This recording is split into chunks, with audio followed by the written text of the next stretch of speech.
you guys hear me? We can. Okay.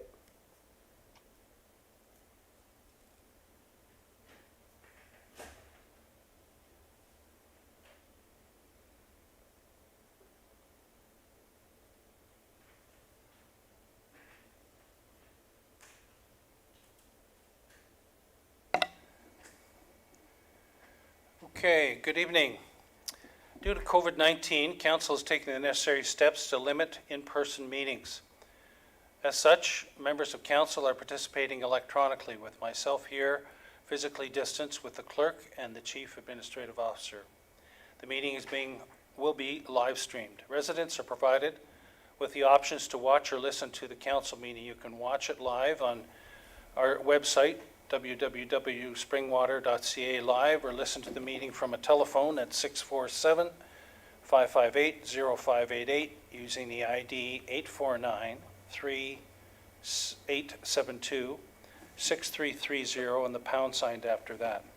This is available during the meeting, and for those unable to watch either of those, are encouraged to review the meeting at their convenience by watching the video on the Township's YouTube channel, and a link to that is on our website.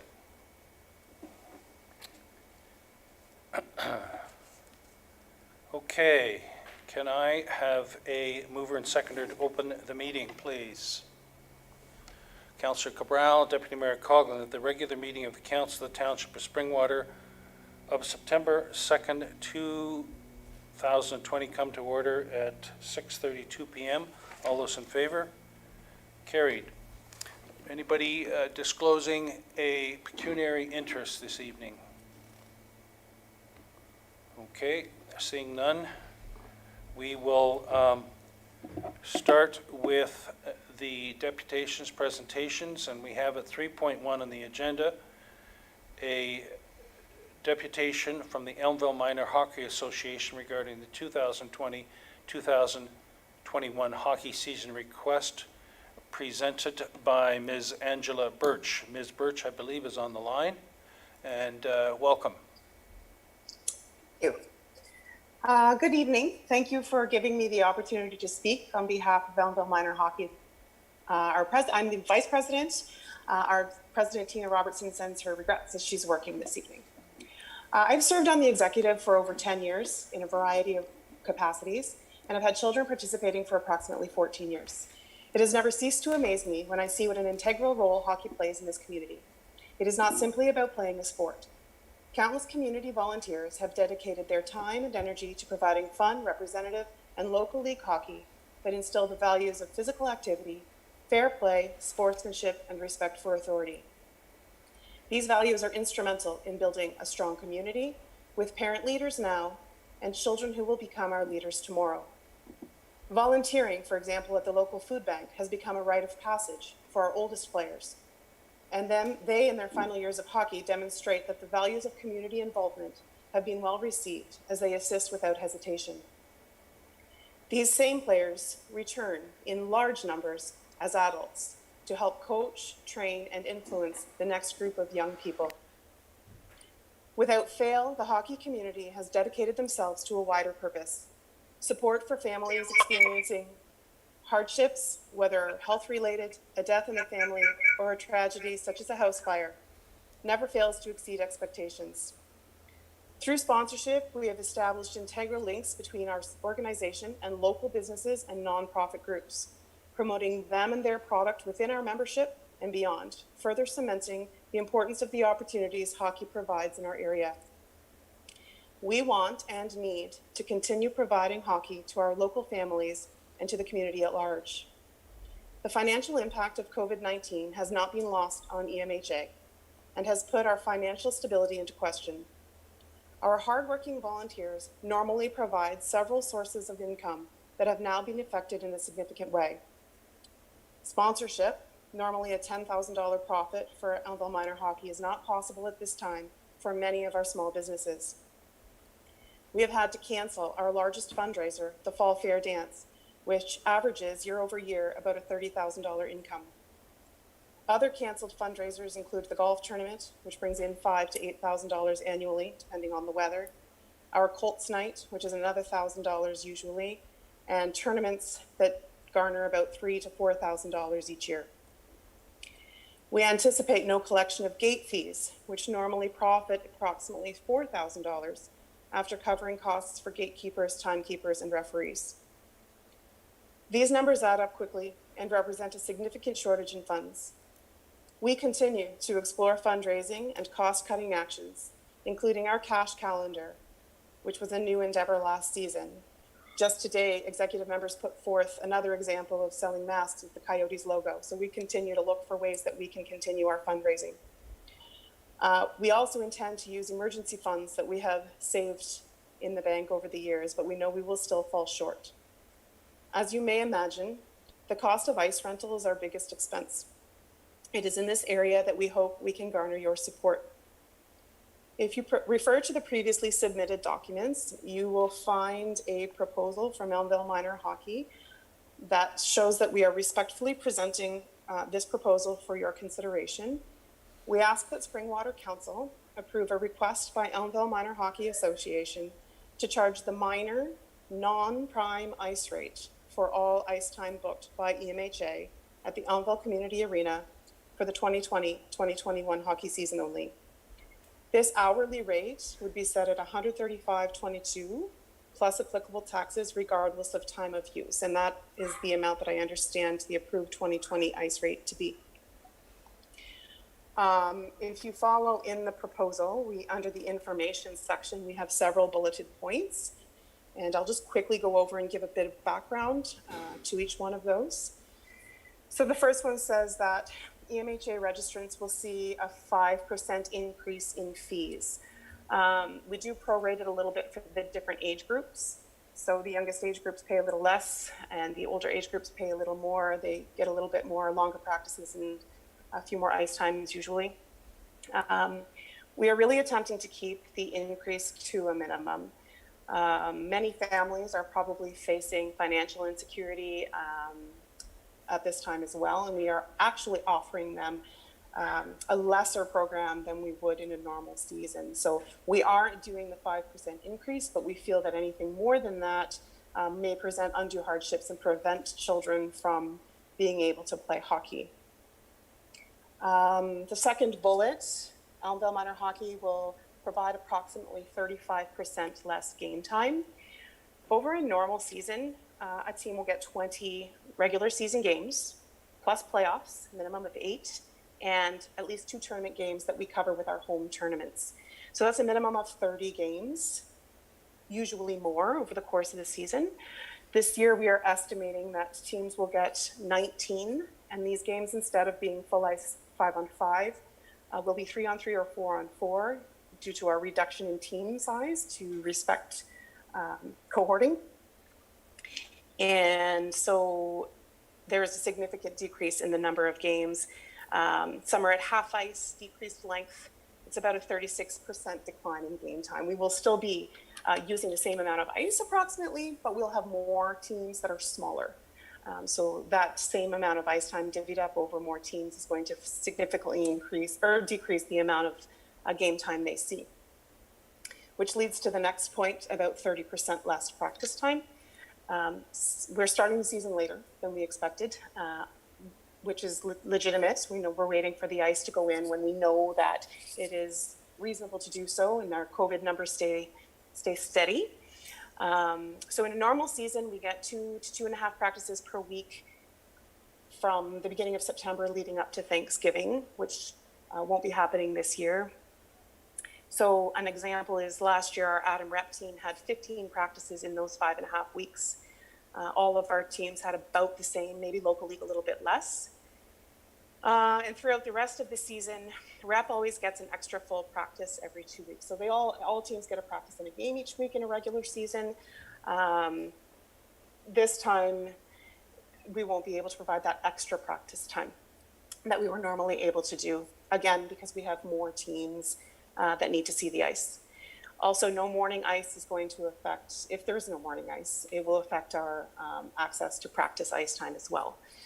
Last year also, 40 or more extra ice times were given out to teams who wanted extra practice time. And again, that's not likely to be available. So I'm just trying to paint a picture of how the season looks different for the players. Even though we are going to charge a slight increase in their fees, they are not receiving the same experiences they're accustomed to receiving. So for that reason as well, it brings me to the next point where we anticipate probably about a 15% drop in registration. We are probably going to see players, particularly older players, who maybe balk at the idea of their schedule being changed around so much. And then we also have concerns around the financial ability of some families to be able to register their kids for hockey. So we are estimating that 15% drop, and we hope not, but we certainly need to be prepared for that. Elmville Minor Hockey is prepared to absorb some of this deficit that we anticipate seeing. We have saved some emergency funds, as mentioned. We are going to continue to fundraise in any way that we can and any way that's safe to do so. And we will also cut costs throughout the budget. An example is a picture night. We won't be having that. We won't be providing those pictures. We'll look at awards night. So we are taking a look at everything and trying to increase our fundraising wherever possible and decrease our costs. Elmville Minor Hockey is the largest user group for the arena, approximately 35 to 40 hours per week. So we feel we do contribute to the health of the facility. And also our final point there, EMHA does pay one of the highest ice rental rates in the region when compared to other minor hockey organizations. So as I mentioned before, our minor non-prime ice would be $135.22. If paying prime, it's $175.80 plus tax. And if council's interested, I can give you some examples of what other local organizations are paying, but you can let me know if that's something you're interested in. So overall, looking at the budget, if we're relying strictly on revenue from registration fees, we are anticipating over $70,000 deficit. Obviously, that's not all going to be rectified should council choose to approve our request, which is why we continue to work hard and rely on our volunteers to make up that difference. If there are any questions, hopefully I can answer them. Hopefully I'm prepared to do that. And thank you for your consideration. Thank you, Ms. Birch, for the presentation. With council's indulgence, I'd like to pull forward the report 7.2, which is reopening the Ellenville Arena, because this is obviously key to discussion with respect to this. If we were to do that, Clerk Ainsworth, would that come after question period or before? You're correct, Mayor Allen. It would be appropriate immediately after question period. Question period. Okay, and would it be possible still for Ms. Birch to tune in to that virtually? Yes, Ms. Birch could stay on the call if she chose to. We would just ask that she mute her microphone during that discussion. Okay, so what I'm proposing is to, after question period, pull forward 7.2, reopening Elmville Arena, because the discussion around that obviously impacts this topic directly. Is that all right with council? Hands, yes? Okay, done deal. All right, so Ms. Birch, we're going to have a question period, and then you'll be able to stay on and mute your microphone. You won't be able to participate in the discussion, but we'll give a chance for question and answer that will give you a chance to feedback if it's appropriate. Clerk Ainsworth? Thank you. Yep. Mayor Allen, there is still the motion to receive. Yes, let's get receipt of this delegation, please. Mover and a seconder. Deputy Mayor Coughlin, Councillor Ma, that the delegation from the Elmville Minor Hockey Association be received. All those in favor? Mayor No, Allen? Mayor Allen? Mayor Allen? Yeah, oh yeah, we're going to have to do something about it. So, And Go. that's my question. so a mover and a proceed seconder, and then we hold an abeyance? Okay? Yes, after the mover and seconder, council can go into debate and propose an amendment should they wish to the receipt of the But delegation. we're waiting to do that after we have 7.2, right? It seems to be the cart before the horse, because we need information with respect to 7.2 before we can really make a decision on this. Okay, then if you would like to refer the entire matter to after 7.2, Yes. that can also be done. It's, Yes. council get that? We're Yeah. we're referring receipt and decision on this until after we discuss 7.2. Okay? Good. All right, question period. Members of the public are invited to ask questions of council or make comments regarding an item on the agenda. Questions not on the agenda will be at the discretion of the chair. And to accommodate this, members of the public wishing to submit a question or comment for question period shall have done so by 4:30 p.m. today by contacting the clerk's department. Clerk Ainsworth, please provide the council with any questions or comments that have been received for this meeting. Thank you, Mayor Allen. There were 2 submissions received for question period. The first one being from Bill French at 3612 Grenfell Road, and it states, since this council is fast-tracking and approving MSP developments that may see the township double in population in the next decade or so, how would reducing the council in size with less representation even be considered, and if so, why? I would hope that council rejects the proposed reduction in representation when the motion comes to the floor later on tonight's agenda. Thank you. Thank you for the question. But to state that council is fast-tracking in its approving of the MSP developments is not correct. Staff has been working diligently and thoroughly through the conditions with the developer on this development, as was the case with the previous council when you were mayor, Mr. French. And this council is progressing only when appropriate conditions and milestones are met. The rest of your question will be discussed when this comes up on the agenda. Thank you. Was there another one? Yes. The second submission comes from Phil Fisher at 42 Frid Boulevard in regards to item 10.1 on the agenda. And he states, I am greatly disturbed that in an area about to see rapid expansion and population growth, a motion to reduce the amount of representation is on the table. Also, not having specific council representatives for individual wards will see an equality of representation. I can see no benefit in this watered-down model. Furthermore, I must seriously question the motives behind this motion. I can only surmise that individuals on our council are working to ensure they have more control and less opposition after the next election. I ask that our council take a very sober approach to this malicious and self-serving motion. Please reject what looks to this tax-paying citizen as nothing more than a consolidation of power. I ask those who are in favor of this political trick to tell myself and the rest of Springwater how this could possibly be of benefit to the taxpayers. Thank you for the question. Mr. Fisher, I find the way that the question is worded contains incorrect and inappropriate innuendos and allegations. To question the motives and state that the motion is malicious and self-serving is confrontational and not constructive. I will leave further discussion to this to when it comes up on the agenda, but in future, Mr. Fisher, pose your questions professionally and without innuendo and allegations. Thank you. All right, we're moving forward to 7.2, reopening of the Elmville Arena update. We need a mover and seconder to get this on the table, please. Councillor Cabral and Councillor Ma.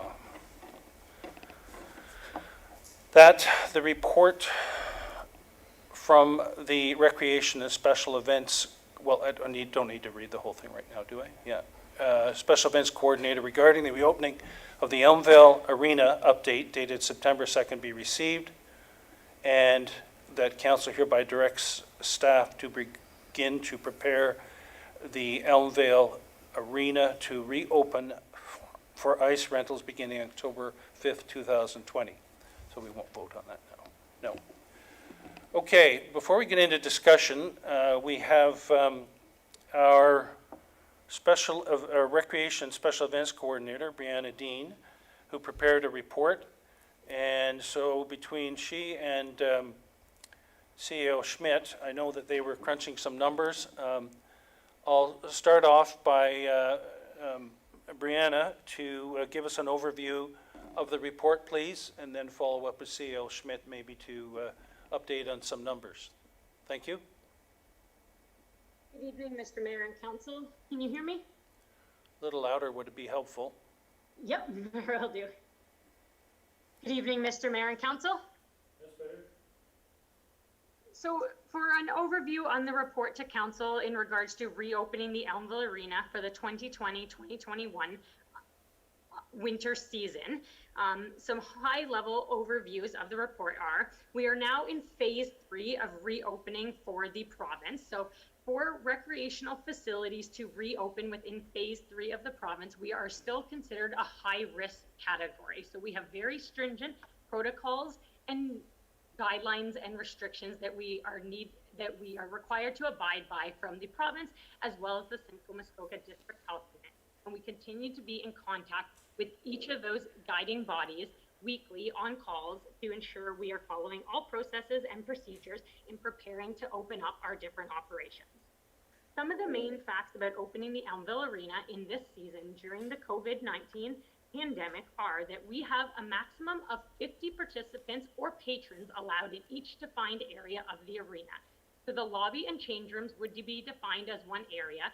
The ice surface would be defined as one area, and if and when we are ready to allow the spectators in the facility, the outdoor viewing location of the arena, so the bleachers could also be defined as one area for 50 additional spectators.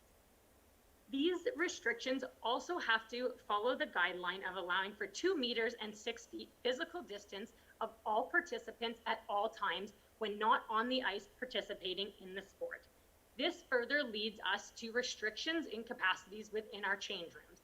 Our capacities in our change rooms now do not allow, per se, for a whole team to be in one change room changing together, but allow for up to 7 participants and their parents, if needed for tying skates, to be in one change room at a time and follow the physical distancing in place.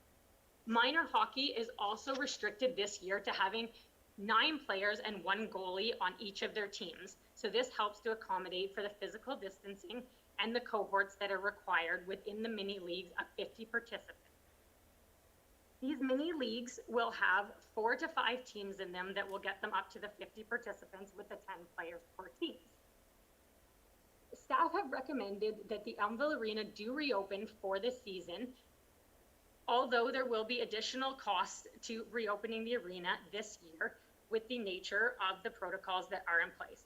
We recommend that for the social, physical, and mental well-being of the Springwater residents, as well as the minor sports youth within the community, that opening our one main recreational facility in the township will truly allow them to continue to have this active release in this time of stress. The Elmville Arena typically sees 35 to 40 hours of ice allocation for the Elmville Minor Hockey in a week. Typically, Elmville Minor Hockey would start the last week of August and run through to somewhere between the middle of March and beginning of April based on playoffs and their schedule. We also see the Elmville Skating Club with a minimum of 11 hours a week starting after Thanksgiving weekend and some fall skating hours prior to the Thanksgiving weekend. The Elmville Bears Sledge Hockey is also uses the Elmville Arena as their home location with 3 hours of ice per week. We also see a great majority of men's or adult recreational leagues that account for approximately 30 hours of ice per week on top of additional private rentals and township programs that may run at the arena in the extra allocated ice times. This year, we expect to see an increase in the amount of staff needed within the arena to run the operation. We expect to need 2 operators and a greeter within the arena to fulfill all the guidelines and the strict and stringent protocols for cleaning within the arena. These staff requirements would allow us to still maintain our ice usage and allocations to our user groups and to follow all guidelines and keep the health and safety of our staff and our residents coming through the arena. Sorry, I'm just flipping through here. So Elmville Minor Hockey, so the estimated expenses could be up to $48,000 a month for opening and operating the arena this season. With our estimated 5-year rolling average of our user groups in the arena for $314,000 based on our normal 32-week season. This year, we expect to see a 28-week season running from the beginning of October through to the first week in April. This estimated demand will be based on ice allocations and user group demands. For the 28 weeks, we expect to see 51 hours per week that could equate to a potential of $234,000 from minor sports groups. This minor sports groups currently pay a combination of prime time and non-prime time rates. Our prime time rate for this season would be $175.72, and our non-prime time rate would be the $135.22. The Elmville Minor Hockey Association currently plays approximately 82% of their ice time at the prime time rate. Elmville Skating Club has approximately 66% of their ice time at the prime time rate, and the Elmville Bears Sledge Hockey have 100% of their ice time at the prime time rate. Our adult recreational groups pay our adult prime time rate of $226.88 for their ice time usage. We do have an unknown to full demand and allocations on the Elmville Arena for the year based on guidelines that could change and restrictions that could change, as well as based on the fact that the registrations for our minor sports groups are still to take place, and we do not have the exact number of their participants. We do know from talking to local municipalities that the demand has been high for minor hockey and their other sports teams within their arenas, and they are all reporting very strong interest. And for those of them that have started registrations, are reporting good, strong numbers for registrations for minor.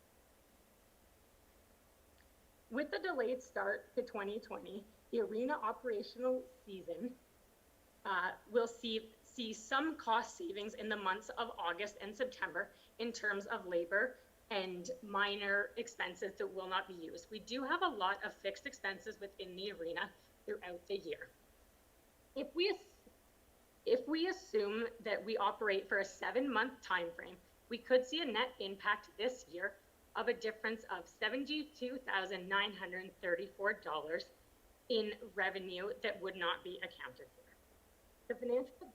The financial impact at this time can only be estimated as the registrations have not taken place and our user groups have not committed to a firm monetary commitment, as we have not committed to the firm operational opening of the arena.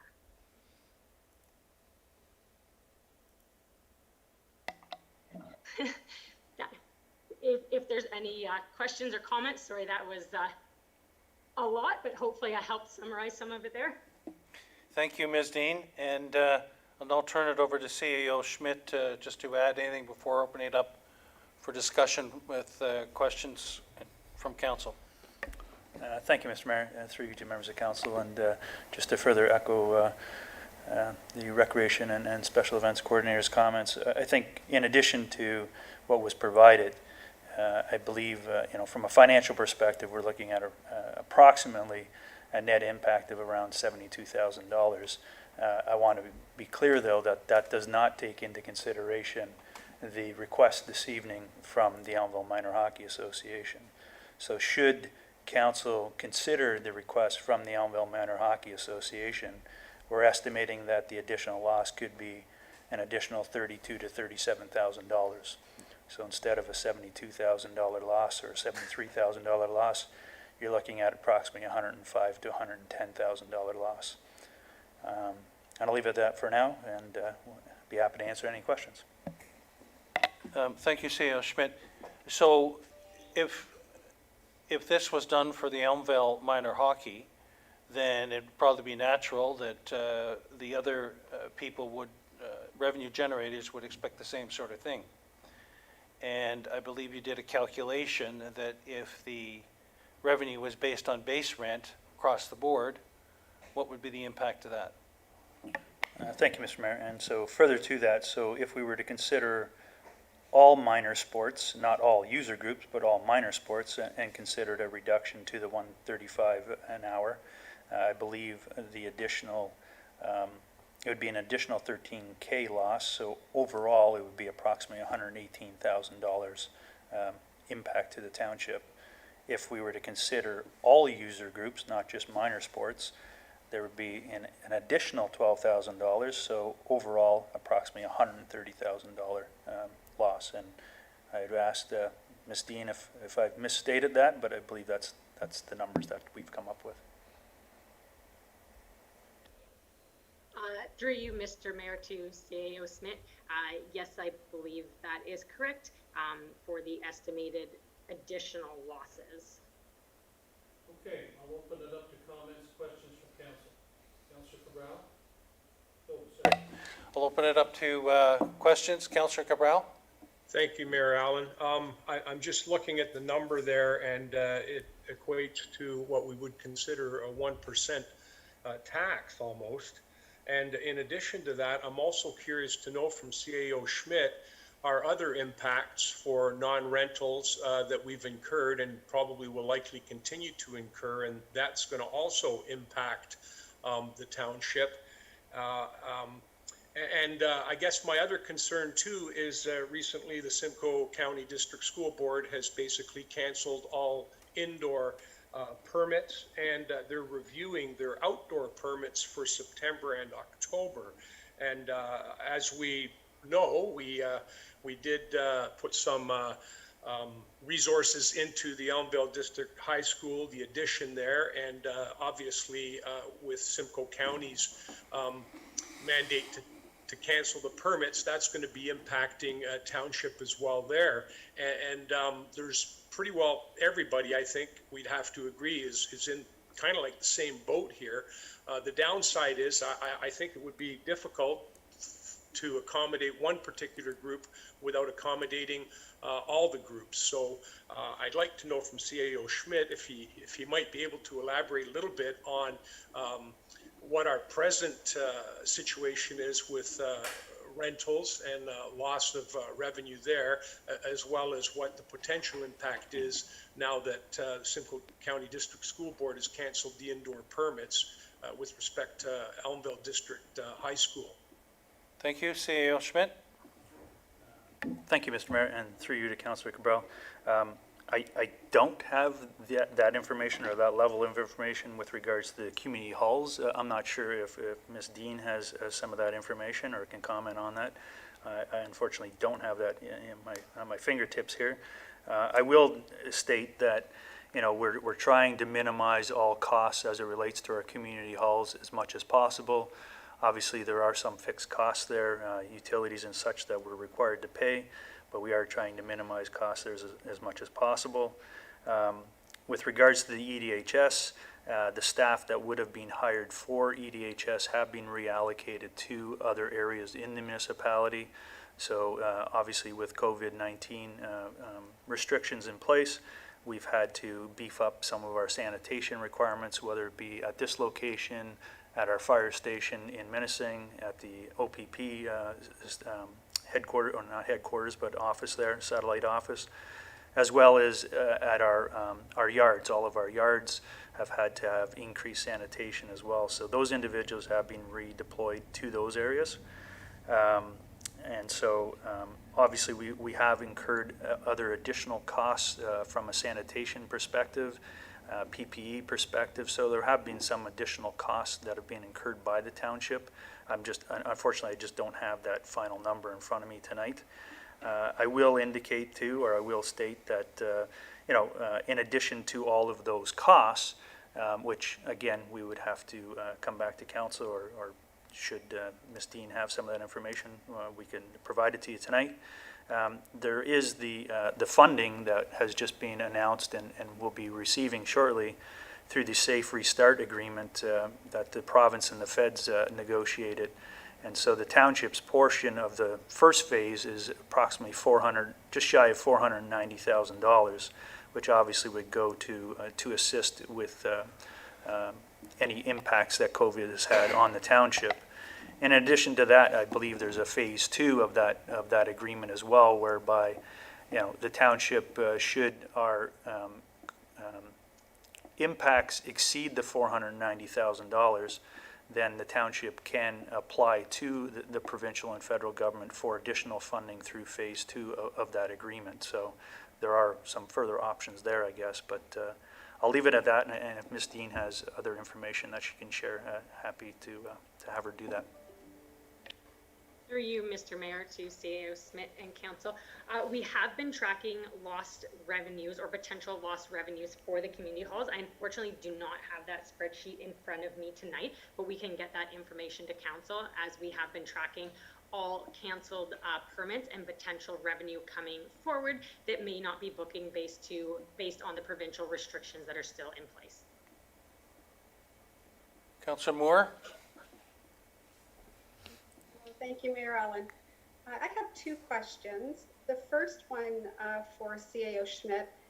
Did that overall loss of potential $130,000, did that include having the new staff salaries? I understand that the Elmville Arena, we will have to hire staff. So what is the potential cost for that? And my second question, I'll just throw it out there. We do have community halls with outdoor rinks.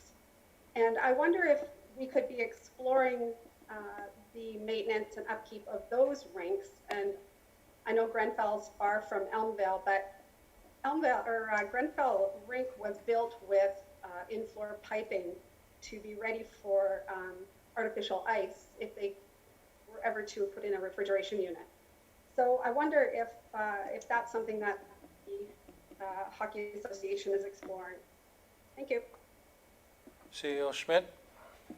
Thank you, Mr. Mayor, and through you to Councillor Moore. So if I understand your first question, Councillor Moore, the expenses that staff have indicated this evening is, I believe, $48,000 per month. So that would be inclusive of the additional staff that's required. So it would be approximately $336,000 over a 7-month time frame would be the expenses, and that would include existing and the additional staff that's required.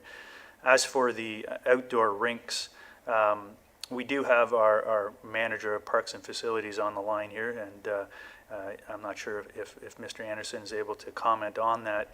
I think from an outdoor rink perspective, a lot of it is volunteer-based. So whether or not we get the commitment from the volunteers to assist with some of that, I'm not sure. So I'm not sure I can really comment any further on the outdoor rinks, and I'm not sure if Mr. Anderson has any comments to add to that. Mr. Anderson?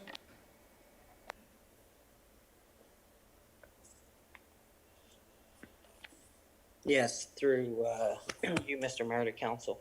Can you guys hear me? Yes, thank you. Yep. Okay, the outdoor rinks, the problem with that is weather conditions. So it's weather reliant, right? So if you go through a phase where you get warm weather, you're not going to be able to utilize that ice. So the consistency to rent out to user groups or having users use those facilities is, I guess, not ideal. As far as volunteerism, there'd be challenges with that. There'd be also safety issues with it because we don't have the capability to maintain them on an hourly basis like we would at the Ellenville Arena. Ice depth checks, safety of board systems. So there is a huge liability aspect on that as well for the increased users and maintenance in those buildings. So with that being said, I do not see it being ideal for the use of minor hockey and other user groups that participate at the Elmville Arena. Okay. Follow on, Councillor Moore? Sorry, I'd like a follow on to that reply from Manager Anderson. So I guess I'm confused why the liability would be any different for the user groups that are there now renting the ice versus the Minor Hockey Association. When I rented the ice in Grenfell, I rented to Barrie Minor Hockey all the time. So if that was a problem then, I should have known about that. And secondly, if it's artificial, I don't think that it's weather dependent. So if we look at costs, as you know, we put in a refrigeration unit versus the increased cost of the arena for staffing and cleaning, etc. I'd certainly like to see the comparison to, and I mean, we're outdoors, so it's safer being outdoors than it is indoors, from a COVID perspective, sorry. So I'd like to see that comparison done. You know, these are changing times and different times, and we can't guarantee that the arena is going to stay open once it is open. So thanks very much. Okay, the first part, Mr. Anderson, on the liability, do you have a comment on that? Then I'll swing it back over to CAO Schmidt. Yes, through you, Mr. Mayor, to members of council. So when you have back-to-back rentals, so like say 6 hours of ice use per evening, which is not common for an outdoor rink, there is rutting and stuff that happens, sunlight that comes into an outdoor rink. So there is some form of liability that we're assuming with that. And I totally understand your comments, Councillor Moore, but just kind of with the experience of outdoor rinks, I have a background with outdoor skating paths and outdoor rinks from previous employment, and we had a lot of challenges due to weather. We had a refrigeration system that was supposed to keep up with cooling the ice surface. Due to sunlight and stuff that comes in certain areas of the arena, there are challenges with soft spots and so on and so forth. So it's more of the inconsistency with the ice surface on back-to-back users. And, you know, again, that's through my experience. The expense to put a refrigeration system in that facility would be, I think, not ideal or kind of overwhelming with all the additional expenses that we have right now. We don't have the resources to be able to, I guess, deploy over to that rink, other than if we wanted to consider moving staff from the arena, which again I don't think is the right decision. CAO Schmidt, do you have anything to add to this particular question? No. Okay, other questions, comments from councillors? Councillor Ritchie. Thank you, Mayor Allen. I'd like to first thank Angela Burst for coming forward with the request. I'm going to support this. We're in unusual times. We've got to take some unusual measures. If it's $130,000, then that still allows the hockey season to move forward, and of course we've covered all our bases regarding the COVID-19. This is something we're going to have to. This isn't the only request that we're going to see. When we come budget time, which is going to be coming up soon in the next few months, where are we with our taxes? Who's paid? Like, I mean, there could be a deficit there. So we're definitely heading for that. There's going to be maybe a delay in some projects that we can't do this year that because of this. But I think to keep the doors open, to keep the public, to allow them to play and move forward, I think, like, I mean, it's something we'll have to look at budget time and how we and how we pay for this without putting taxes through the roof. I welcome CEO Schmidt's comments about the funding from the province. That more than likely there will be more, and we'll have to look to that. And again, along with others, but I support this going forward. We have to stand there with these people and help them out. And I hope the rest of council does that too. Thank you. Deputy Mayor Coughlin. Thank you, Mayor Allen, and through you, I'd like to echo what Councillor Ritchie has said. I think this is an opportunity for us to stand behind our volunteers. As Councillor Moore pointed out, our outdoor rinks are run by volunteers, our organizations are run by volunteers, our special events are run by volunteers. We are fortunate in our municipality not to have an exorbitant amount of costs associated with our special event as we move forward. I think I would be very curious to understand, and aside from absorbing costs associated with reopening, the Safe Restart Agreement, or that program of funding that has come forward from the province, what else would we be using that for, if not to support our residents through recreation and through means which provide opportunity for, we've all been stuck indoors for a very long time, and this is our opportunity in it. And I also agree with Councillor Cabral that we shouldn't be offering something to one that we're not willing to another, and I think we should look at what we are charging for our rates and what type of relief we can offer, because it like was put out by Mrs. Birch in her presentation, it's our local businesses that typically support our user groups, and unfortunately these times have not been they've been hard on our local businesses as well. So I think this is an opportunity where if we can provide the support to the volunteers, the user groups, and our residents, we're also providing that support to our communities, because we do see that recreation does offer a complete lifestyle to communities, and that's our intent. So I don't see a tax impact with this. I think that the funding is available and applicable to this, and I think we should move forward with this initiative. I don't know procedurally on timing as to what type of resolution or vote would be acceptable through this report. And secondly, when we were reading through the Restart program, understanding that when children come to the arena, they will be required to be dressed. There is a conceived notion amongst adults within the community that if they're renting the ice, they too need to come dressed, that the dressing room won't be available, which I would just like clarification on that should our adult user groups be purchasing ice rental, that the dressing rooms would be available to them and they don't need to come dressed and attempt to drive a vehicle dressed. Ms. Dean, can you respond to that last point, please? You, Mr. Mayor, to Deputy Mayor Campbell.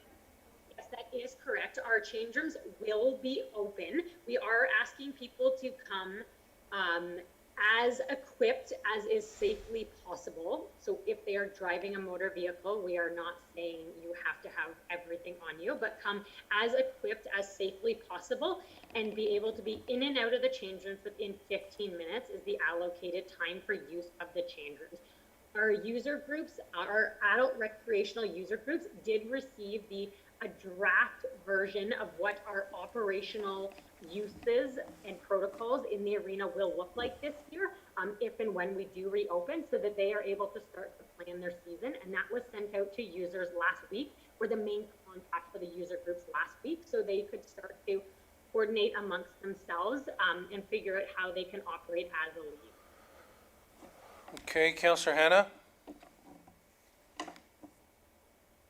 Thank you. Just for clarification, I'd like to know exactly what we're voting on. Are we voting to reduce the costs, the rental costs? Are we voting not to apply an increase, or are we voting to forgive the costs of the rentals for the use of the ice? So if you could just give me a clarification exactly what we're voting on, I'd appreciate it. Thank you. Okay, I'll turn that over to clerk, because we're working on the motion around 7.2 right at the moment. So Clerk Ainsworth. Thank you, through you to council.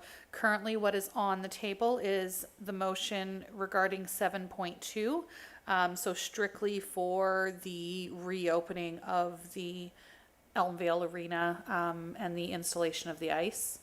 Once this motion has been dealt with, then the deferred piece regarding the presentation from Elmville Minor Hockey will come forward. That motion is to receive the presentation, and at that time, council may request an amendment to approve the proposal as presented by by Mrs. Birch, if that is what is desired by council.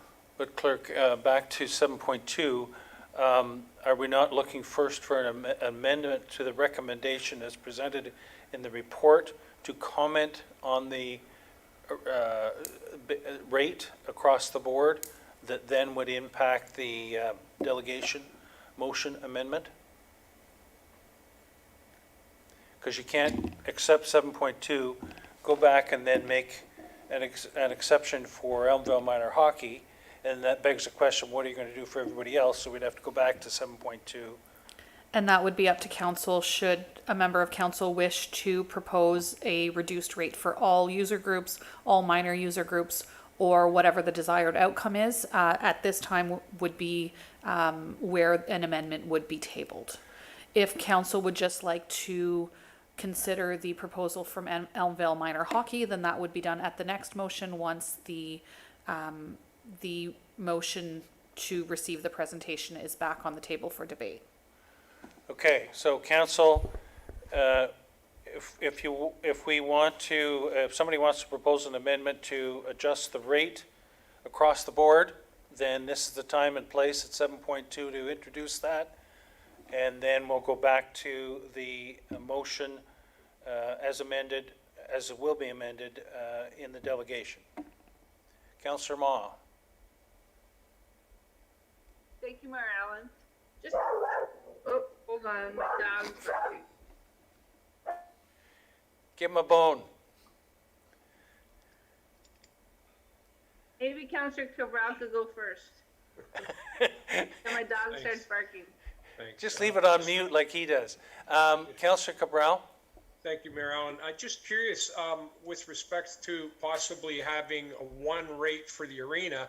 As it stands now, there's two rates, and I'm just curious how that plays into the pecking order for selecting ice time.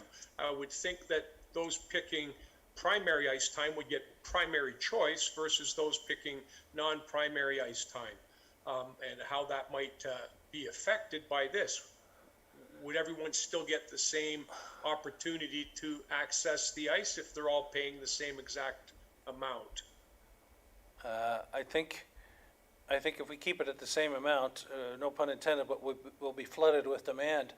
CEO Schmidt, how do you see it logistically working? We'd have to work that out, I think, is what we're hearing, but those logistics would have to be worked out.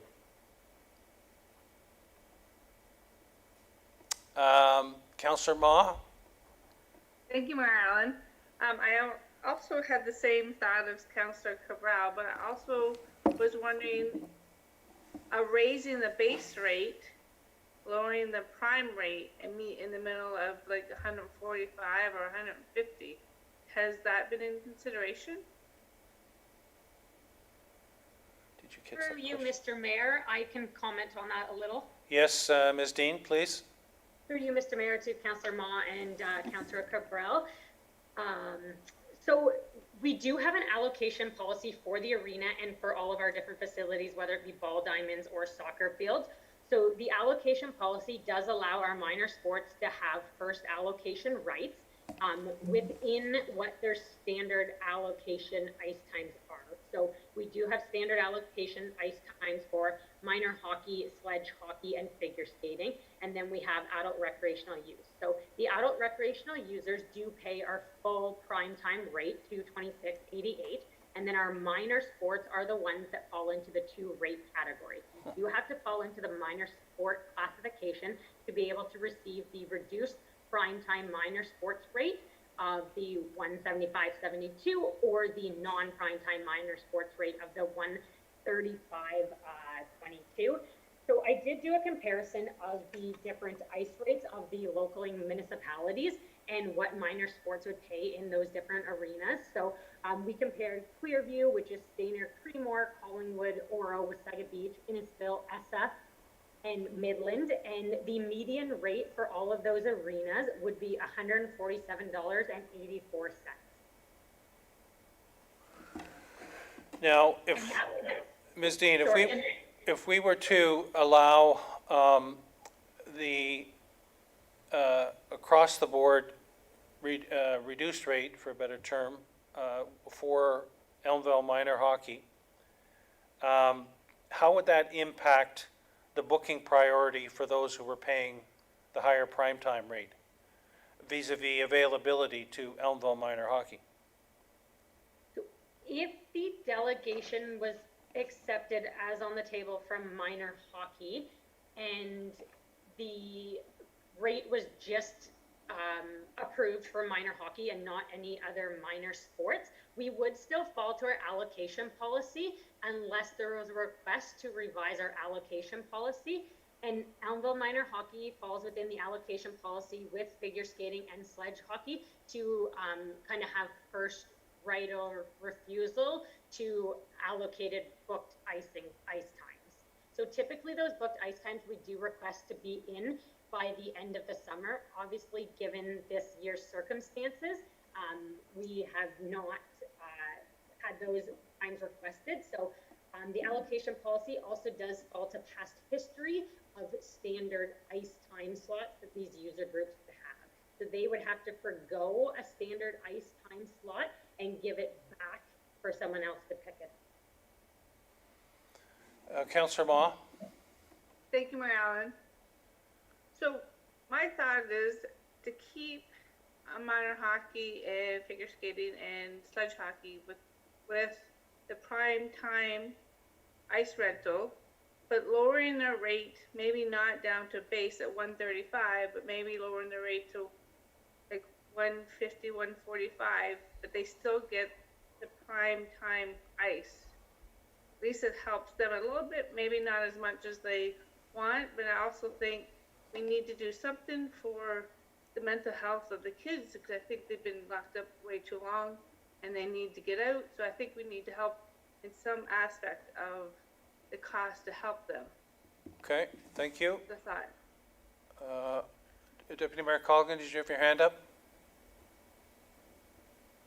Thank you, Mayor Allen. And no, it was just a question for follow-up with Coordinator Dean, but not to do that at this time. I do support the non-prime rate being applied for our 3 primary user groups to prime. And I do support making sure that the allocation is still staying with the policy that we do have in place, and that this is effective for this season only. I appreciate the work that went into finding cost comparisons, but we have brought it to council's attention in the previous years that our neighbors, being with Saga Beach and Midland and those that our residents also play at, they're subsidized to a different level. So I think this is an opportunity, like I stated before, for us to support the user groups that we do have. It provides not only support but relief to those groups, and that's what I think that, in my opinion, that safe restarting agreement that funding from the province is intended for. So I would like to provide or put forward an amendment that we do to apply the non-prime user rate of 135.22 to the prime for our 3 users for the Elmville Arena. With those 3 users being? The ones outlined as our primary users in our report, being the Bears, Elmville Manor Hockey, and figure skating, sorry. Clerk Ainsworth. Thank you. Just for a note of clarification while I am drafting this amendment, Ms. Dean, would those 3 organizations be encompassed by just stating minor sports? Ms. Dean? Through you, Mr. Mayor, to Clerk Ainsworth. Yes, they would be encompassed by stating minor sports. If we wanted to be specific in case any other groups came up, we could specify by saying Elmville Minor Hockey, Elmville Figure Skating Club, and the Elmville Bears Sledge Hockey Team. And just further on to the allocation note, all of our minor sports teams, as well as our adult recreational groups, they all book prime time ice. Non-prime time ice is only from 8 a.m. to 4 p.m. Monday to Friday. Okay, and CAO Schmidt, just the rep numbers that you gave us at the outset of this discussion, I believe if we did it for those 3 groups, it would fall in the 105,000 to 110,000, as opposed to across the board 130,000. Is that correct? Through you, Mr. Mayor, just a slight correction, it'd be approximately 118,000. 118,000, if we did those 3 groups. Correct. As a rough order of magnitude estimation. Okay, Council. So Deputy Mayor Coughlin posed the amendment to the recommendation in 7.2. Is there a seconder?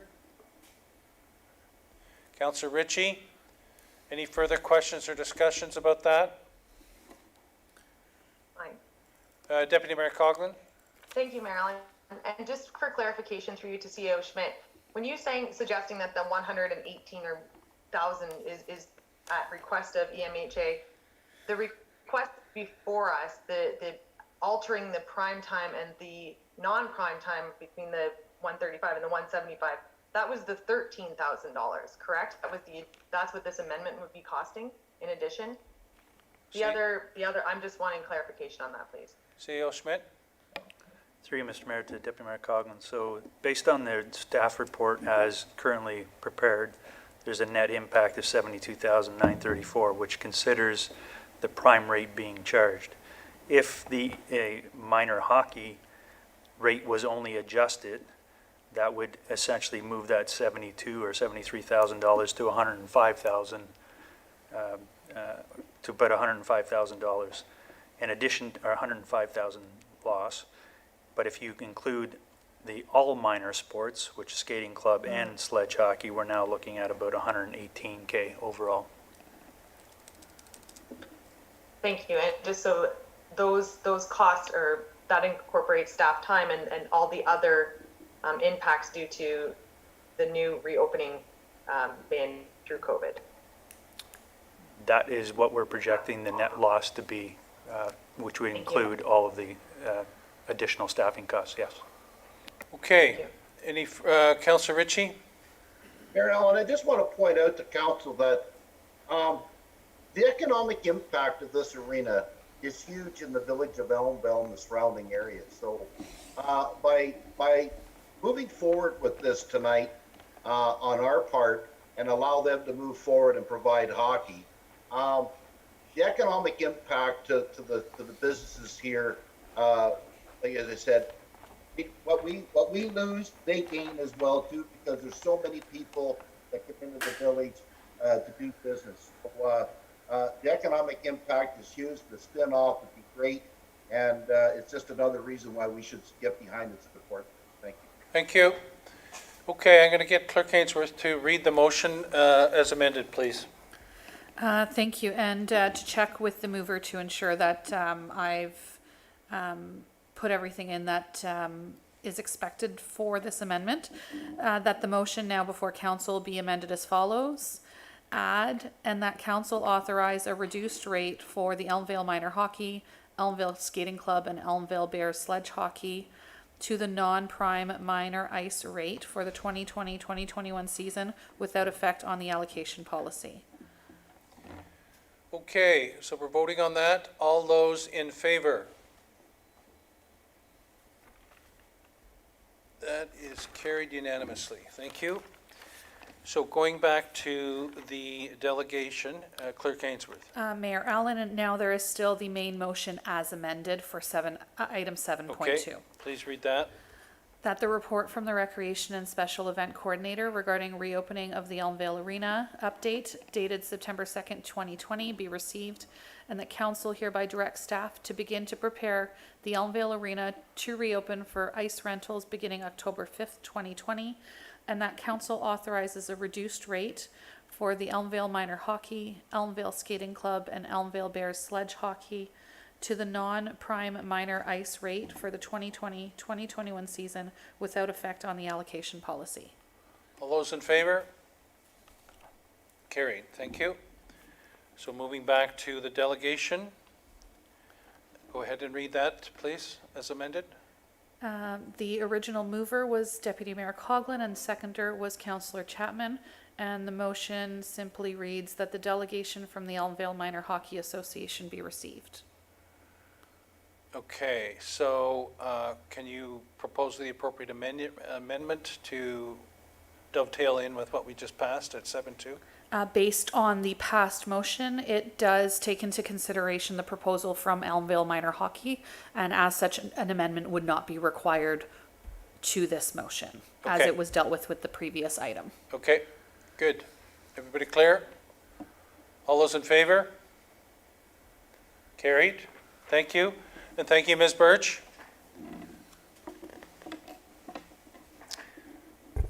Okay, so she's signing up. Sorry, I would just like to thank you all for your time, and I appreciate your support, and I know that all of the youth and families in the area do as well. We do support local businesses, and we appreciate the support so that we can stay providing both the physical and mental health that we do give for our players. Thank you very much. Thank you for all you do.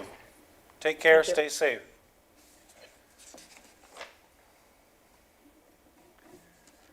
Okay, so.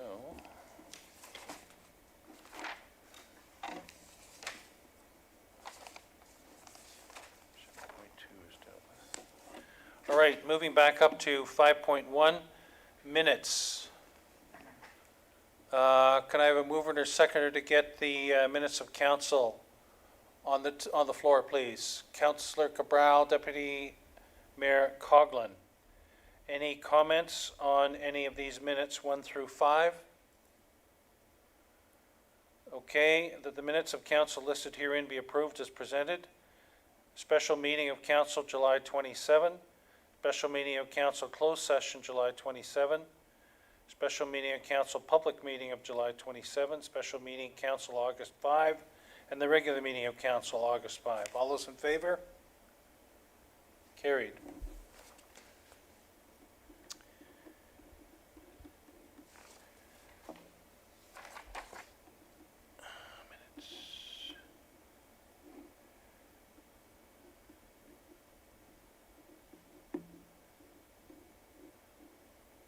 Okay, we're moving on to 6, correspondence and information items. 6.1 is street naming request submitted by David Campbell. And it was a August 21, 220 council information package. This has been pulled by Deputy Mayor Coughlin. So we need a seconder to get this on the floor, please. Councillor Cabral. That staff be directed to report on the potential of naming the alley in Elmville after the Campbell family. So I'll turn it to Deputy Mayor Coughlin to start discussion, please. Thank you, Marilyn. I don't think that there's much of a discussion at this point, and maybe Councillor Ritchie or Cabral could fill in a little bit more of the history on this. I was approached by Mr. Campbell months, maybe even a year ago now, just on that conversation. He had alluded to that his family owned and operated what I think was a grocery store, or maybe a hardware store on the main street, and that the alleyway behind the businesses on the main street was put in so that the deliveries could be made to that. And without it having been named, Mr. Campbell was curious if that it would be appropriate, should it be named, or can we name it, if we could name it after the Campbell family. So I would like to refer to Councillor Ritchie or Cabral to add to any information on the Campbell family and what they have contributed to the community. Okay, Councillor Ritchie and then Councillor Cabral. I can speak. Councillor Ritchie? Yes, thank you, Mayor Allen. I read the report. I like the report. The history of it is so true. With the Campbell family, they ran a very, very prosperous hardware store for years. I knew them well. They were great in the community in every way and very respected, and I support this 100%. I'm glad they've stepped forward and thought of this, because it's a name that's well worth recognizing, and I support. Okay, Councillor Cabral, thank you. Thank you, Mayor Allen. I just, from my perspective, I knew it was the hardware store there. They were very nice folks. And I guess there is a Brown Road in Springwater Township, which I thought I'd look in and see what else was there. And I guess the other point I wanted to kind of try to illustrate is that Whitfield's has been there for an awful long period of time as well. And they have a Whitfield's located in Elmville in one of the subdivisions here.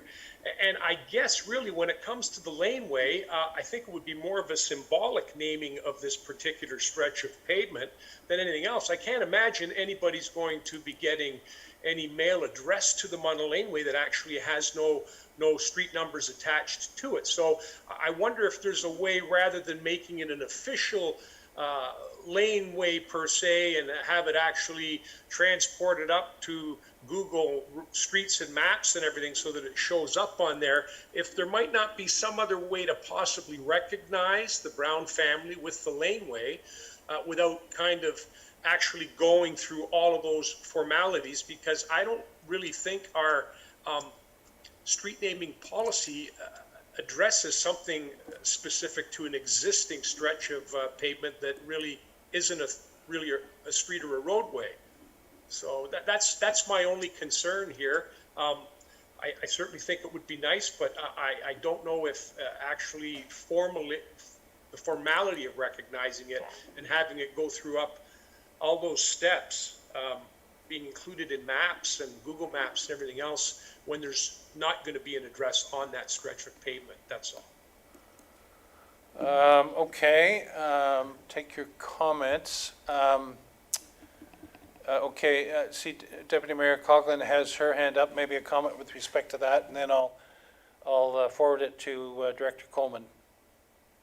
Yeah, and thank you. And I guess this is through to Director Coleman, but in preliminary discussions with Technician Buchanan, that was the concern, that it may not be classified as a street. So we would just have to look into the logistics of that. That is the premise of this report, to ensure that we are doing things by the book and the right way. So that was follow up on that. Okay, Director Coleman? Yeah, thank you, Mayor Allen. We can certainly confirm the ownership of that. I do believe that the alley north of Queen Street, the one we're talking of, is township owned, but that would definitely be part of the process to confirm the ownership. And then in terms of the street naming policy, that's under the ownership of the planning department, so they would take the lead, but then every department would have an opportunity to comment, so that would be the appropriate way to do it. Okay, follow on, Councillor Cabral. Whoops, there we go. Mute. Thank you, Mayor Allen. Just reviewed Mr. Campbell's original correspondence here, and I'll just read the very last line here. Is the Campbell name has been synonymous with a very active and vibrant business section and community over many, many years. Certainly passes all the requirements for a street name. We are asking for consideration of the back lane north of Queen, and then he adds, or any road within the village limits. So I think that does present us an opportunity, if the back lane is going to present some difficulty, that there certainly exists opportunity to name possibly another street within the village limits of Brown. With the development that's going on, it might be a little bit easier for us to accomplish that. Okay, well, the recommendation before us is to direct staff to report on the potential of naming it. So all these things will be taken into consideration with the follow-up of this. So if there are no further comments, I'll have a vote on this. All those in favor? That is carried. Thank you. Moving on to 7.7, action reports. Can I have a mover and seconder to get these on the table, please? Deputy Mayor Coughlin and Councillor Ma Chapman. We've dealt with 7.2. Would any of 7, 3, 4, 5, and 6 like to be pulled or commented on?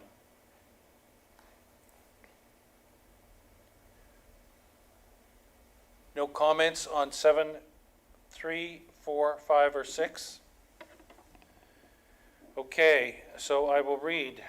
We have a mover and seconder that the action reports items 7.3 through 7.6 be received and that the recommendations contained therein be approved as presented. 7.3 RFQ 2020-40-RPF replacement of R04 tractor. 7.4 Development Engineering Services RFP 220-36-PW. 7.5 Noise Bylaw Exemption Request Outdoor Wedding at 2 2086, 2090 South Ore Lake Road, and 7.6 road naming Vespra Valley Estates Phase 3. All those in favor? That is carried. Thank you.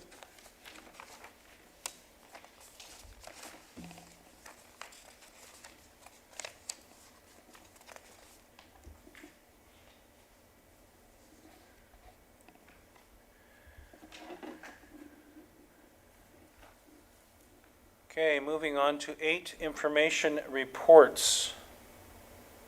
Can I get a mover and second to get this on the floor, please? Councillor Moore and Deputy Mayor Coughlin. We have 1 through 10. Any comments or questions with respect to any of these that we'd like to pull? Councillor Ritchie? Yes, Mayor Allen, I'd like to speak to number 7, the municipal drain update. So ask a question or you want it pulled? Let's pull it. Mayor Allen? Yes. Thank you. With information reports, we don't pull them unless there is a motion that a member of council would like to propose in response to that report. Otherwise, it's just spoken to prior Okay. to the voting of. Yep, I'd forgotten that. Okay, we'll come to that. Councillor Ritchie, any other questions on reports? Okay, so item 7, municipal drain update. Councillor Ritchie, proceed, please.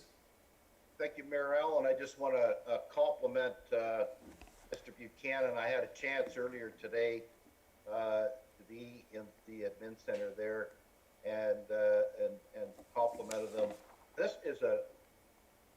I've been a counselor for 10 years and I've been waiting for something like this to come forward. It's a very interesting piece of information. It's well done. Lots of good information there and for all of us to read. In fact, I'd like to see this put on our website, and I like to take it a step further, and I like that printed off and put in a nice folder and give it to each counselor to have. I'm not a computer techie, but I like to have a folder where I can pull it out and I can look at the maps and it's all there. If you look, all these municipal drains affect all of us in the whole municipality. These are the lifeblood to the farmers. When you're spending $300 and $400 and $500 an acre on input cost, it matters a lot that these municipal drains that we're looking after them. So very well done. I'd like to see this printed off, put in our mailboxes for all of us to have, for all of us to read, so that we can refer back to that. And I'd also like to go further and state that if moving forward in our budget, if any of these need to be cleaned out, or there's any money that needs to be set aside, then we can look at this document and say, well, this down the road or whatever, and we can use that as a guide. And I just, this is good information for all of us, and I welcome all of council to read this. Thank you. Thank you. Okay, then the mover and seconder we have, and it reads that the report items listed herein be received as information. Bylaw activity report, June and July 2020. Fire services activity report, May, June, and July 2020. The 2020-041R PF replace, zero turn more.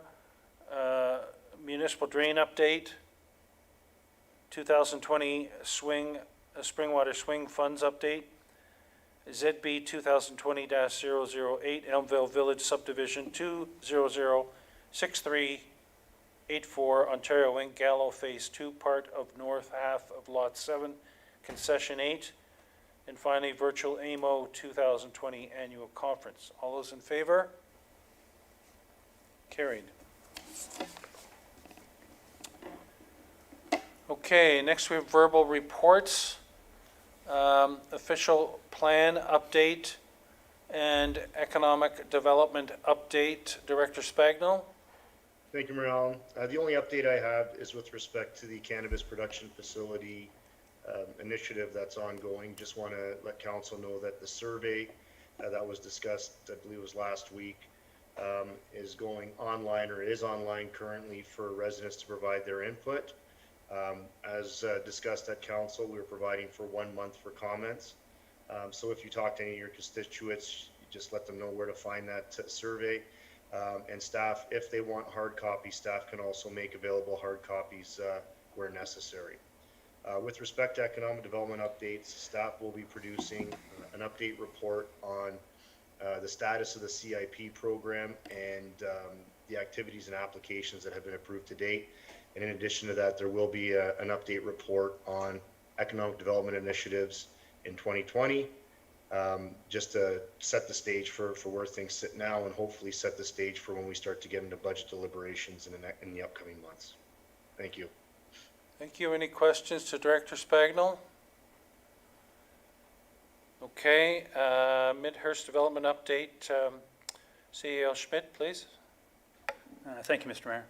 So members of council may recall back in June 17th, council approved the stage 1 subdivision agreement for the mixed subdivision. So this, the execution of this stage 1 subdivision agreement allows for, or permits the commencement of site works and site preparation only.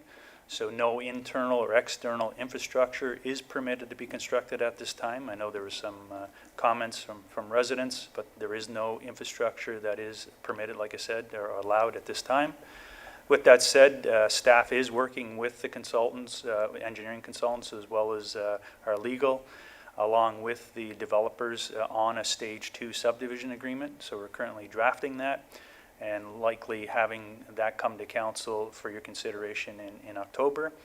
And with that execution of that subdivision agreement, or that stage of the subdivision agreement, would likely permit internal site servicing works. But again, we are still drafting that, and we will bring something forward for your consideration in the near future. With that said, on September 16th, you can expect to see at council on the agenda a sales office agreement, which we're just finalizing now, and we'll be bringing forward for council's consideration, like I said, on September 16th. In addition to that, a road naming policy will be provided on the September 16th council agenda for your consideration. As it relates to the MECP, or the Ministry of Environment and Conservation and Parks conditions that were provided to the township in late November of last year, which are in relation to the EA and to the external works for this for the Midhurst area. The developer has recently submitted a letter to the township indicating how they feel they've satisfied these conditions. So the township's consultant is currently reviewing this, and will provide a recommendation to staff in the next little while. And depending on what that recommendation is, staff will be submitting something to the ministry for their consideration. As it relates to the external servicing, so the water and wastewater plants, so the design of these are well advanced, and it's to my understanding that the environmental compliance applications have been submitted to the township's engineering consultant for review and consideration. So depending on the outcome of that, they may be submitting a recommendation to township staff to sign off on those environmental compliance applications, and in turn submit to the ministry. Furthermore, we have, through some other conversations, enhanced or are in the process of enhancing our social media presence as it relates to the Midhurst development. Again, trying to make sure that we're communicating to the public as much as we can about the status of this development. So hopefully, if you haven't already seen some increased social media presence, that will be happening shortly. So. Other than that, I'll take any other questions, or if Mr. Spagnell or Ms. Coleman had anything further to add, be happy to hear from them as well. Okay, anything further from Director Coleman or Director Spagnell? Nothing further from me, thanks. Nothing further from you, Mayor Allen. Okay, any questions from council with respect to this? Okay, moving on to county updates. Deputy Mayor Coughlin. Thank you, Mayor Allen, and through you to council and residents. At our last meeting of County Council, we did approve a affordable housing unit in Aurelia, which is an exciting endeavor and a large project. Also, it was a lengthy meeting as to deliberations regarding tender with our garbage, more discussion about garbage, which has been resolved. So that's good news moving forward. And at that last meeting, also there was a deferral of the discussion of our governance review, which will be commencing on the 8th. So at that point, County Council will be considering the recommendation brought forward by the governance committee. And as Mayor Allen sits on that governance committee, should wish to elaborate, that would be great. But at this point, the recommendation at a high level is that County Council be comprised of mayor, 16 seated mayors from each of the municipalities, plus 5 at-large councillors. And of those at-large councillors, a warden would be elected. And that is the high level of that. So that is being presented to County Council on the 8th. Thank you, Deputy Mayor Coughlin. Councillor Cabral? Thank you, Mayor Allen. Just on that point, would those 5 at-large councillors be elected by residents based on a ward system, or would they be drawn? They'd be elected by residents based on a regional election as part of the election process. What I will do is, the report's going to be coming out on the agenda. I'll send that around to council and let you have some fascinating long Labor Day weekend reading. And we can discuss it further thereafter. Municipal updates. Any municipal updates? Councillor Ma Chapman. Thank you, Mayor Allen. As you all know, it's a sad note that we had to cancel Labor Day tournament, first time in 26 years. For 2 things, of course, COVID, and the second is the school's putting a new septic in, which is not quite done, and it's quite large. So if anyone is in Minnesing and wants to check out the new septic, it is very huge, and 2 new fences. They moved 1 diamond up 40 feet, but brand new fence back, stop everything. So it looks really good. They've been working on it for a very, very long time, so it's close to being done. And second is just a question maybe for Manager Anderson. There's a hole near the Memorial Park. Some question is that where the new benches want to be for Mark Rimola? Manager Anderson, did you hear that question? Yes, sorry about that. Through you, Mr. Mayor, to Councillor Chapman. I'm not sure what hole you're referring to. Is it close to the playground? It is it's right beside the flower bed by the Memorial Park. Right. Yes. Okay, so yes, that's where that memorial bench is going. We had a relocation done because it was brought to my attention, which I overlooked when we back in the skateboard, portable skateboard park. It would be too tight to be kind of have benches on either side of that pathway. So we decided to relocate it, and they're happy with that location now. Perfect. I figured that. Thank you. That's all I have. Thank you. No further municipal updates? Okay, we move on to item 10.1, notice of motion, presented by Deputy Mayor Coughlin in accordance with Section 46A of the Procedure Bylaw regarding council composition and at-large elections. Before I turn it over to her, is there a seconder for that motion, please? Councillor Ma Chapman, thank you. Okay, I turn it over to Deputy Mayor Coughlin. Thank you, Mayor Allen. I just wanted to be very clear at the onset, I guess stemming from the questions being asked, it is not my intention, nor do I have an advocating for a preconceived notion of what this council should look like. I think that as the county moves forward with the governance review, and as many of our neighbors, Penetang, Clearview, Wasaga, are all looking at themselves. I think that we owe it to our residents to look at ourselves and how our council is comprised.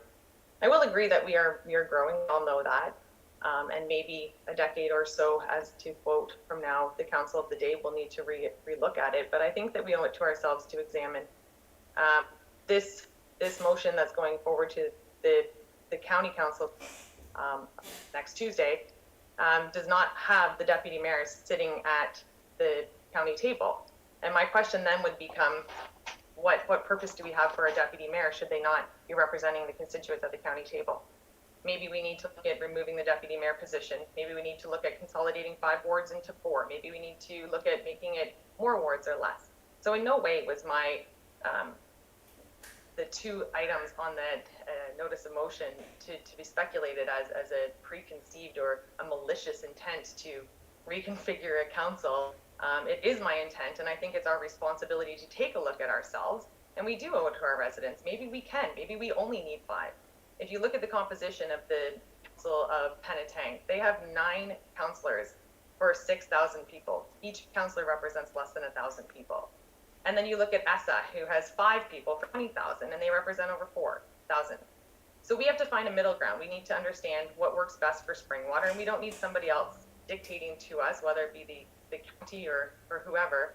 But I think that we do need to examine, and we need to do it shortly. And speaking with Clerk Chaperone, we only have 14 months to make a decision, as we cannot make decisions that impact an election any closer than the month of December of next year. I think that it is within our jurisdiction to do so, and I think that we owe it to the residents to make sure that we evaluate ourselves as everybody else around them is evaluating the efficiencies of their councils. I think that we should be doing this.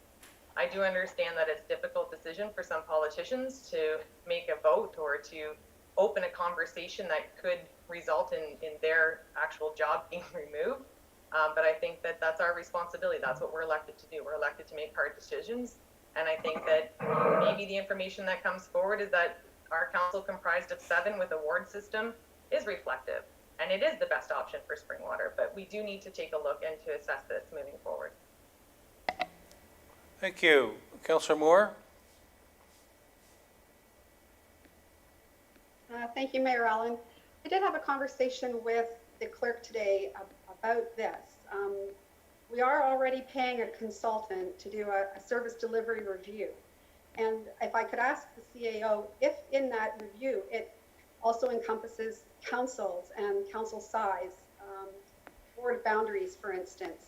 I know Ward 4, in my particular circumstance, is, I think, almost at max, according to the clerk, for the boundaries. So, and second to that, I also know that I think we are mandated to do this review maybe every 10 years, and that 10 years is coming up in the not too distant future.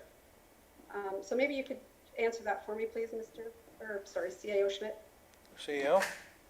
Thank you, Mr. Mayor, and through to Councilor Moore. So the service delivery review that's currently being conducted by our consultants does not speak directly to the composition of council and or changes to the ward system. With that said, you may recall that one of their observations, I guess, is the what's the wording I'm trying to look for? The North-South divide. Thank you. Yes. The division, if you will, between the northern part of the municipality and the southern part of the municipality. So whether or not one perceives that as changes to council composition, I guess there could be something there, but they haven't spoken directly about the composition of council and or changes from a ward to an at-large. So that's not in there. Follow on? Thank you. So what I did hear them say also was that we need to ramp up and be prepared for the oncoming growth. So I certainly didn't hear any indication that we should be downsizing, but I do think that a restructure at some point is probably likely. So I just wanted to make that comment. The north-south divide, I think, would not be solved by an at-large council either. I think the at-large concept, because of our geography, wouldn't lend itself very well. I think that our municipality is very large. I think that might work well in a small municipality, but not ours when our areas are so distinctly different. So I would prefer to stay with the ward style and just see what the rest of council thinks. Okay, Councillor Hannah? Thank you. I was trying to get it unmuted. I can't support this motion, and my main reason for not supporting is the suggestion about at large. I think it's important that we have the ward system the way it is now. It's working very well. The ward system provides the residents in a community a liaison person, if you like, somebody they can go to when they have problems or they need advice, and sort of a conduit, if you like, between the residents and staff. So I wouldn't support any at large, and I think that asking staff now, as we've just heard in the last consultant's report, that staff are overworked right now, and to ask staff to have to go and do another report and so on, that I would suggest if it came forward, I wouldn't be supporting, and adding the extra workload on them, I don't think is appropriate. And my analogy for the at-large, if I could draw you to what goes on in the policing world, and I think Councillor Campbell would support this. In the policing world, they've gone and tried to have community officers, a person like a liaison person in each community. And by going out at large, you're going to do the same thing as the police have found. They need to have a person in the community. They need to be able to have somebody they can liaise with. So that's the main reason why I can't support this. I'm not sure why we're doing it, but I agree with what has been stated, that we have to take a look at ourselves. I don't think this is the time, and I don't think we need to put this extra work on staff. So, as I said, I won't be, supporting this. I'll make it clear, it's not because I'm going to be around for the next election. I don't intend to ever run for council again. So, I would suggest that we should leave the at-large alone. The ward system works very well. And as it's pointed out by some of the reports we got by the people who actually took the time to cement something in their question period, and actually spoke up as a resident, which is encouraging, I think, for me, is that they're stating the township is growing. Why would we reduce the number of councils? I agree. If we wanted to get rid of the deputy mayor's position, a lot of people would agree as well. That's maybe a position we could get rid of, but certainly not the councils in the ward working for the residents. And I thank the people who took the time to send their questions in, and I hope they weren't offended by the responses. And I also like to state that I've received a number of calls, and I don't know if the clerk can answer this or somebody else, wanting to know if it's actually something that we're allowed to do without approval from the province when it comes to reducing or changing our structure of our council. So that's my position. As I stated, I won't be supporting it for the reasons I stated. Okay, just on that last point, Clerk Ainsworth? Thank you, through you to council. So in regards to legislative authority for council to change its composition, the Municipal Act speaks to that. It requires that a council be made up of a minimum of 5 persons, including the head of council. It states that the head of council shall be elected at large, and that the remainder of the members of council shall be elected either at large or at ward, through the ward system, which is up to the council. So in a change of composition, the process would be on a high level is that council would approve a bylaw to amend the composition, and that bylaw, as long as it is passed before January 1st of an election year, it is in effect for that next election year. Now, there's no appeal mechanism for council composition. If council, say, try to approve something that might be flagged by the province, then the province could, of course, interfere. Say a member, or say a council tried to approve a 31-member council. Definitely the province would interfere, but if it's within reason, then it would be left to the council's authority and decision to make those changes. In regards to the ward boundary, it's a bit of a more complex process, and again, high level. Council would have to pass a bylaw to confirm changes to wards or to the removal of wards. There is a provision that there's a 45-day appeal, so residents would be able to appeal to LPAT, and LPAT would then make a decision on whether the decision of council will be upheld or whether there would be further changes. All of that process needs to happen by January 1st of an election year for it to be in effect for that next election. If one of those pieces of that process isn't completed by January 1st, then any changes would only be in effect for the second election past that decision. So in the effect of a ward boundary review, every step of the process and finalization and approval by LPAT, if there is an appeal, would have to be done by January 1 of next year. So if council would like to go through that process, this is the time to commence it, as we're not sure, especially with COVID, how LPAT will be functioning next year. And we would need to give enough leeway to ensure that that appeal period and any appeals could be heard before the January 1st deadline. Okay, other comments? Councillor Ma Chapman? Thank you, Mayor Allen. Just a couple questions I have. So at the service delivery, when I spoke with them, it was brought up both ways.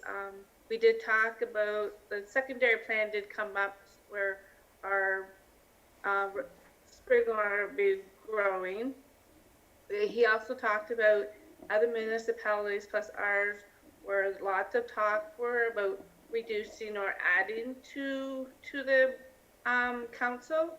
So I heard both sides of it. Also, on the second part of the motion where it's at large, when I first ran this election, I was approached by a few people not in my ward wishing that they could vote for other people in their wards. So I do like to go. I like the idea of going back to the old ways when I first voted, and that's how it was. It's not everyone in that ward. You know everyone in that ward. You know other people in the wards.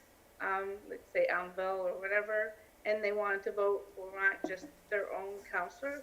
So I'm in support of that. Thank you. Councillor Cabral?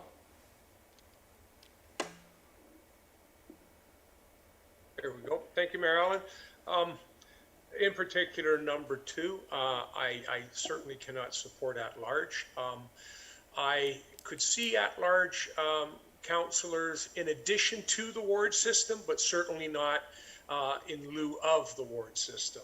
And I can see how Simcoe County, if that's the scheme that they're going to use, where it'll be one representative from each municipality, at least the people within that municipality have someone that they can reach out to directly that represents them in their specific geographical location.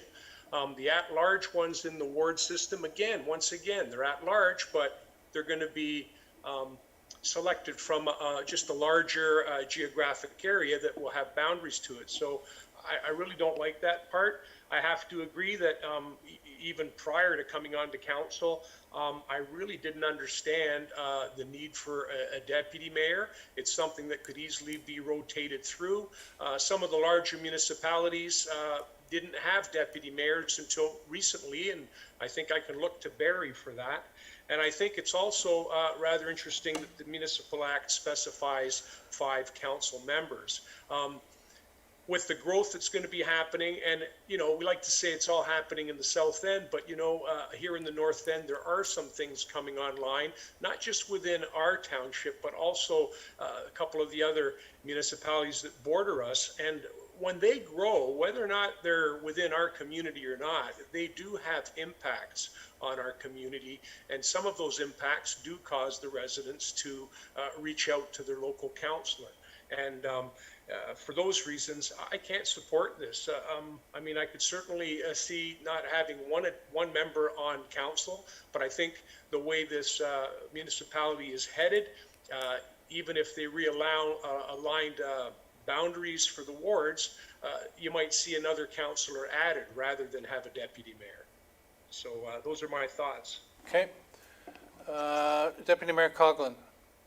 Thank you, Mayor Allen. And just in conclusion, I just want to reiterate to council that this isn't us voting whether we go at large or stay within ward system, or whether we have 3 or 5 members of a council or what that's comprised of. This is us starting the conversation. This is us taking a look at how we are comprised and how we best serve our residents. If you look at the 444 municipalities in Ontario, 70% of them are at large. If you look at the county of Simcoe, only 25% of them are at large. So again, this isn't us comparing ourselves to others. This is us really taking a look at what is best for Springwater and what is best for us today and for the years to come. I think that there will be ongoing impacts from our upper tier as that conversation happens, but I don't think that we need to be in a position to be reactive. I think that we need to be taking a look at ourselves as that is happening, so that as the county moves forward with their plan, we're ready to absorb what they're suggesting, and we can put it into place so that we have what's best for our residents. And I do agree with Councillor Hanna in saying that we need to hear from our residents. And if that's not a referendum on a ballot, then let's put out a survey. Let's ask the residents of Springwater what they want. Who do they want to elect? Do they want to say in who the 5 best candidates are for their ward system? Or maybe they want a system where it's the 5 at large. So if we're going to sit here and if we're not willing to make the change, or if we're at least not even willing to look at ourselves, let's put out a survey. A survey monkey is not a lot of work. And if we're worried about the implications to staff time, I think that how our electoral system works in Springwater is very important. And I think that now, as Clerk Chaperone said, if we are going to take a look at ourselves and the ward boundaries or at large or how many people are on council, now is the time to do it. And I think we should put out a survey and ask the residents of Springwater what they want their council to look like and who they want to vote for. Thank you, Deputy Mayor. I think it's incumbent upon us to at least go through the exercise. It's not a waste of time. It's not a waste of staff resources. Status quo doesn't have status anymore. We have to keep looking at ourselves to get leaner, more efficient, and more in tune with the times. So I think we're not making a decision on any of these. We're just saying, get a report, do some research, look at possibilities. I mean, if you don't have a deputy mayor, you're down to 6 people. Well, that's an even number. So, how could we get around that with respect to trying to vote? So I will support this to go ahead with a report to do some blue skying and find out how we can become more efficient. Councillor Ritchie and then Councillor Ma Chapman. Thank you, Mayor Allen. I know one municipality not too far from us that's at large, and they don't like the at large way of doing it because and it's not fair to the taxpayer as well neither. I like the ward system. It makes the ward councillor responsible for his area, and that is very important given the amount of growth that we're going to see. So if we went to an at-large council, somebody living in Midhurst gets a call from somebody at Orr Lake about something, and he might address it, but if he calls back, he might get another councillor over in Menacing. You never get the same councillor all the time. So is that good government? No, it's not. Having the ward system, it works, it's proven. My ward alone goes from Scarlet Line to Clearview Township. So it's a big ward to begin with. And I hear all the time about everything from something going on at Orr Lake to an issue in Phelpston or something out in Hamilville. So, and I'm responsible. I either get, I'm on the line and I'm the guy. And I don't think this regional review, and I don't sit on county council, but I don't think regional review has got anything to do, that was brought on by the province to take a look at the county and the size of it and the number of people that show up for meetings. It's got nothing to do with us. We run a good, efficient council. We're responsible to the taxpayers. And that's very important. And I want to just bring something to your attention, Mayor Allen, to you people that are supporting this. The declaration of office that we swore when we took the oath, there's 4 items, but there's only one I want to read. I truly, faithfully, and partially exercise this office to the best of my knowledge and ability. To the best of my knowledge and ability is to serve the ward and the people in it, and you can't do that at large or any other way as far as that goes. I will not support this. We don't need it. We're working fine, and that's my story. Okay, thank you. Councillor Ma Chapman? Thank you, Mayor Allen. My question is other municipalities looking at this the same way as we are? And second of all, I understand everyone's point of view. We all have our opinions, but I have been called from other wards questions that I'm not their ward councillor, but I answered to my best ability because I take it to the staff. I'm not sure if that's right or wrong, but just to let you know that I don't answer all of my residents just within my ward, that I do answer other questions with residents in other wards. Thank Okay. you. Thank you. All right, so I think we've had Recorded vote, please. we've had discussion. So the motion is that staff be directed to report to council on the following matters regarding the 2022 municipal election. A potential change in council composition from 7 members to 5 members, along with the required process, a review of the current electoral ward boundary system with details regarding the process to move to an at-large electoral system, and that the report be presented to council by the end of November 2020 for consideration. Recorded votes being requested. Clerk Ainsworth. Thank you. A recorded vote was requested by Councillor Hannah. When I state your name, please state yes or no. Councillor Cabral, No. Councillor Hannah, No. Councillor Chapman, Yes. Councillor Moore, No. Councillor Ritchie, No. Deputy Mayor Coughlin, Yes. and Mayor Allen. Yes. That motion is lost. Okay. I have a notice of motion, please. Okay. Another notice of motion. Councillor Hannah? Thank you. Re-outstanding code of conduct report dated October the 24th, 2019 from Principles of Integrity. On November the 6th, 2019, Principles of Integrity appeared before council and advised that their investigation of the impaired and dangerous driving complaints against Mayor Allen had been suspended pending conclusion of the criminal proceedings before the court. Given the above and the recent news reports alleging that Mayor Allen had negotiated a plea agreement in court on July the 31st, 2020 by pleading guilty to careless driving under the Highway Traffic Act. As a result, the Crown Attorney withdrew the charges of impaired and dangerous driving. My recommendation is that council authorize the clerk to contact Principles of Integrity and request the outstanding report be provided to council. Okay, is there a seconder for that? Mayor Allen, at this point, no seconder would be needed. This would be presented on the agenda for the September 16th Okay, agenda. and we'll get a seconder at that point. Okay, thank you. Any other notices of motion? Okay, we move to bylaws, 12.1. And at this time, I will turn the chair over to Deputy Mayor Coughlin as I have a conflict, declare conflict as previously noted with respect to this topic due to an ongoing investigation. So Deputy Mayor Coughlin.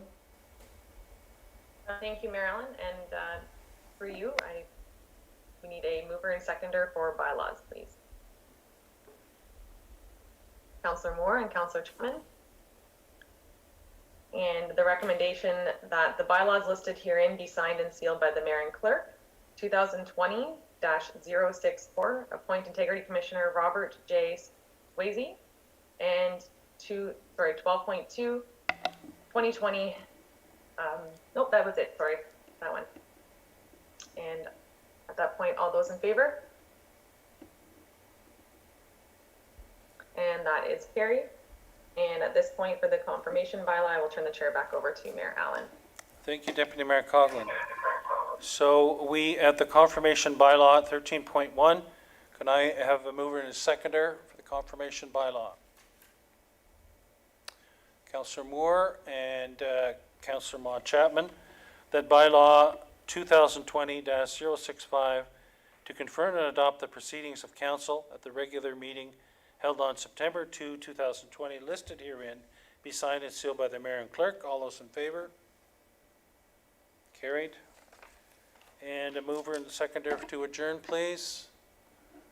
Councillor Moore, Councillor Cabral, that the regular meeting of the Township of Springwater does now adjourn at 8:25 p.m. to meet again in a regular meeting on September 16, 2020 at 6:30 p.m. in the council chambers, Admin Center, Minising. All those in favor?